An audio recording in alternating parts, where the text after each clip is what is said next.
Hey everybody, Poppin here, back with a Week 3 team builder for the LCD draft. This is the first week with Mega Glalie on the team. I will not be using Mega Glalie. Mega Glalie is not very good. I'll try to find out a way to make it work some week, but this is not the week for that.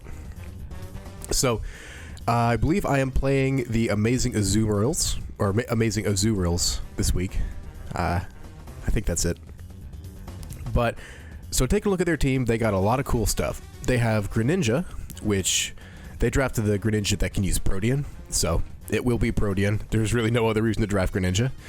Porygon 2, awesome choice. Would have loved to have it. Super bulky and can do a lot of different things. Anything like Magic Bounce, Unaware, Prankster, just do a lot of annoying stuff.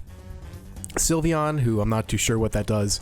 I would probably want it to use Pixelate, but it already has that in its ability, so who knows, maybe Poison Heal, something like that.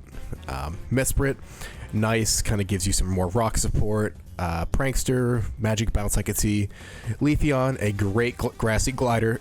I mean, when you don't have to use Rillaboom, your options kind of open up a bit, and I think Delmise is probably the best one, but I mean, any Pokemon that gets priority grassy glide and can set their own grassy terrain is going to be something to watch out for, and Leafeon is definitely a great option for that.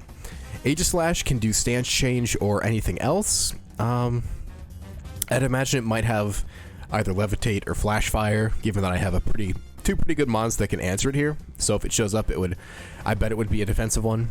Rotom Wash, I don't know what Rotom does, but as usual, Rotom's a pain in the ass, so it doesn't really matter what ability it has. It could even still run Levitate and still be very useful. I'm not quite sure.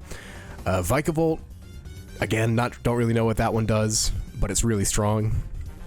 Maybe you could do like Tinted Lens, something like that.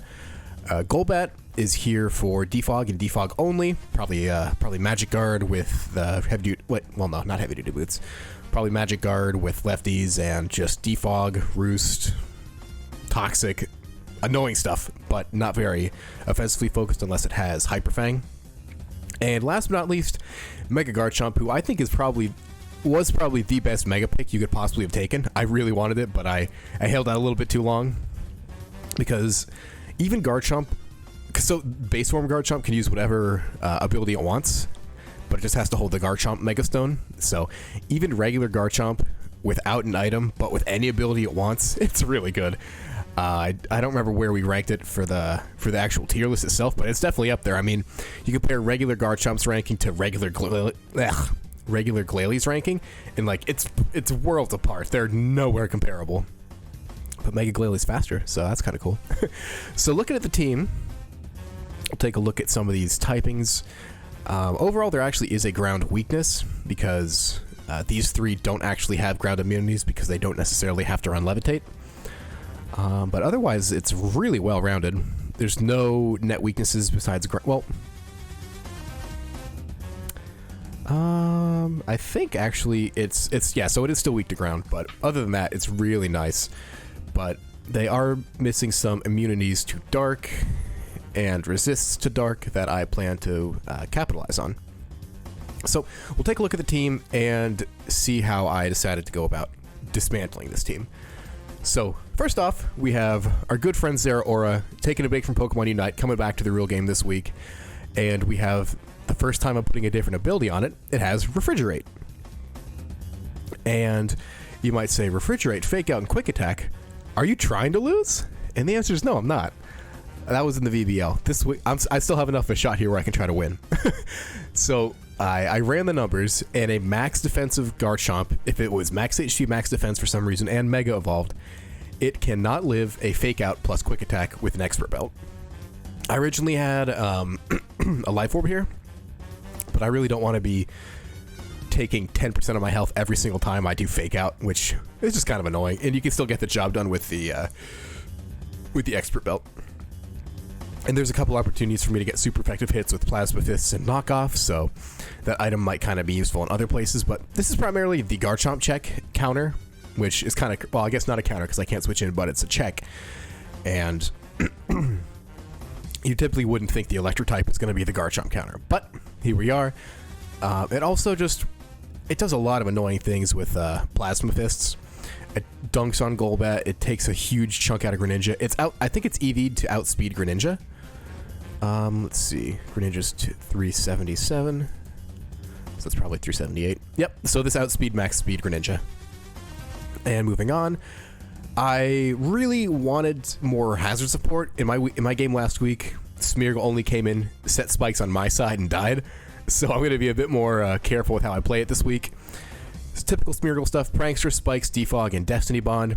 I'm not particularly worried about any boosters on his side of the field, well, their side of the field, because the only one that I would see doing that is actually Garchomp with a Swords Dance Scale Shot kind of thing, which, if that happens, it will absolutely destroy me, unless I have Zeraora, who will come in, fake out, quick attack, get the 2 KO. So besides that, I'm not particularly worried about anything else. Maybe Sylveon could be the other choice there, but I have options for Sylveon. And I don't really think that I need Topsy-Turvy is what I'm trying to say. But if I do have something go wrong and I do need to take something that's boosted up and down, I have Destiny Bond here. But other than that, I just have Hazard Control for Spikes and Defog. I think in almost any ability, I think Spikes are probably more valuable than Stealth Rock. The things that are going to be weak to Stealth Rock are going to be running Magic Guard or Heavy Duty Boots. So I'd rather be able to get more consistent damage on the things that will be affected by hazards regardless. So I think Spikes are probably better at doing that. Toxic Spikes are another option. Do I want Toxic Spikes? I'm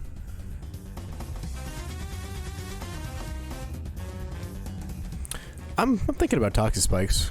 That could be really, really nice, actually.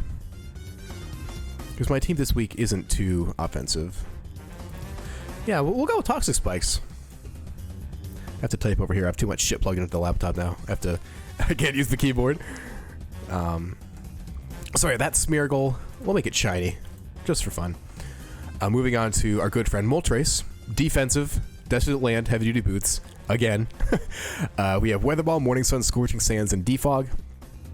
I didn't feel like I needed to run Protect this week. I really don't think there's much on their team that can pull out like a random rock move. I mean, maybe Mesprit probably learns something like that, and Aegis Slash maybe gets Rock Slide, but other than that, and Garchomp obviously, other than that, I think I'm pretty safe from that. And I think its Desolate Land comes in and really helps out against Greninja, and it really works against Rotom pretty well, because I have Moltres EV'd so that I always live two Volt Switches from it. So it always makes it a 3-hit KO, and that means I can take one, and then if it tries to come back in and I haven't healed yet, I can always Morning Sun after taking a second one, and always survive that interaction.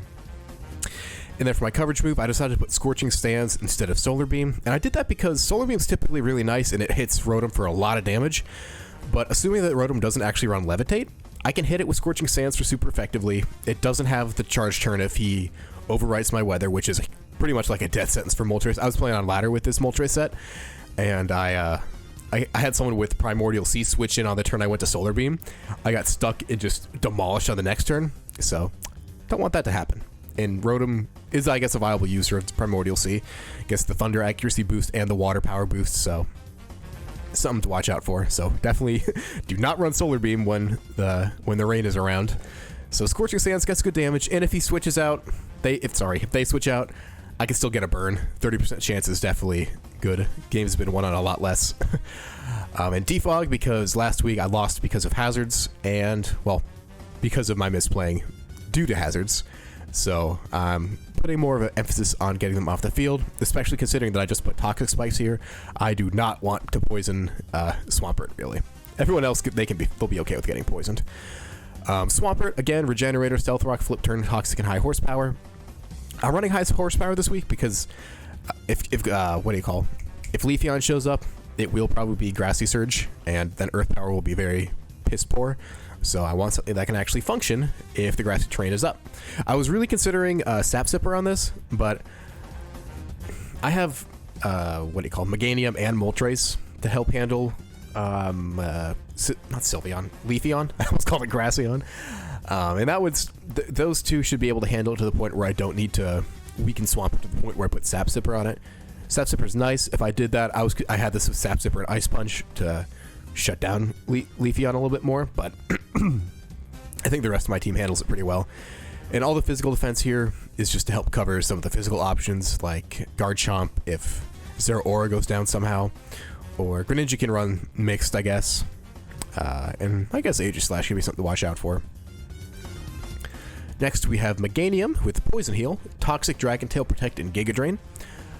Toxic, because I want to whittle other things down. That might be redundant now with the Toxic Spikes. I guess I could do Leech Seed. Yeah, I had that earlier. So, Leech Seed, Dragon Tail, in case I get in a situation where they keep sending something in that can beat me and I can just smack it and send it out of here. Protect for Toxic Heal and guaranteed Toxic on myself. And then Giga Drain just to do some damage. I really don't need to be doing any damage with this thing. I'm all invested in defenses, and I chose to go specially defensive because looking at the team, it's definitely skewed on special offense. But Meganium does really, really well against all the specific types of special offense that they have. The only thing that would really hurt is Vikavolt. And again, I have lots of answers for Vikavolt. Moltres is a decent check. Swampert's pretty good. I think it gets Energy Ball, but Swampert... let me make sure that my Swampert's not getting outsped by Vikavolt. Vikavolt hits 203. Swampert... Oh, that could be a problem. Let's not do that. Let's go back to Adamant. 156. 150... 122. Okay, so Vikavolt would have to put a lot into speed to outspeed me, which would be kind of weird.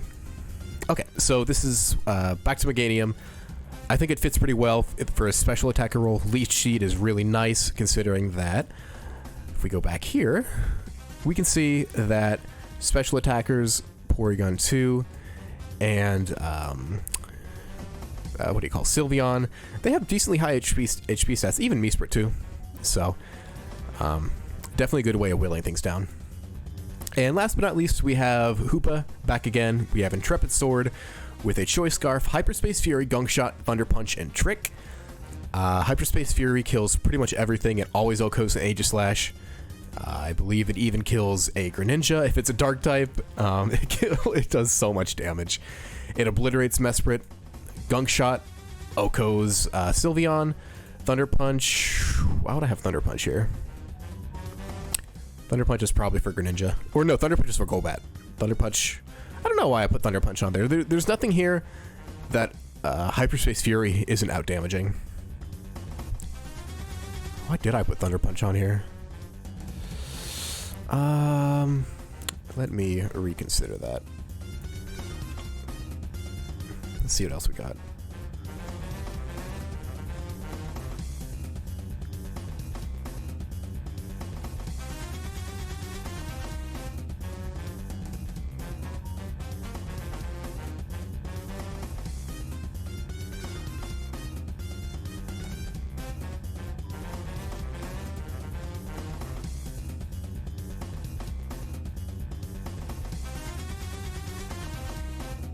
I guess Knockout's pretty nice.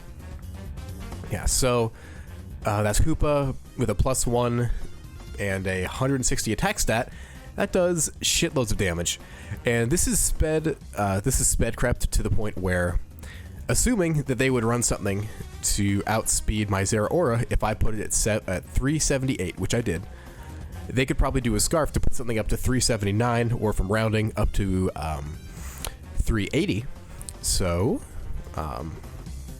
with Hoopa, let's pull up the calculator. Do 245 times 1.5, and boom, 381. So I can outspeed even things that are sped crept to outspeed this guy, assuming he's 1 point faster than a Greninja. So that's the team here. I'm playing sometime soon, and have some more big changes coming through next week. I might do a little recap on all those. We'll go ahead and validate, show that it's all good. Awesome. I will see you in the battle.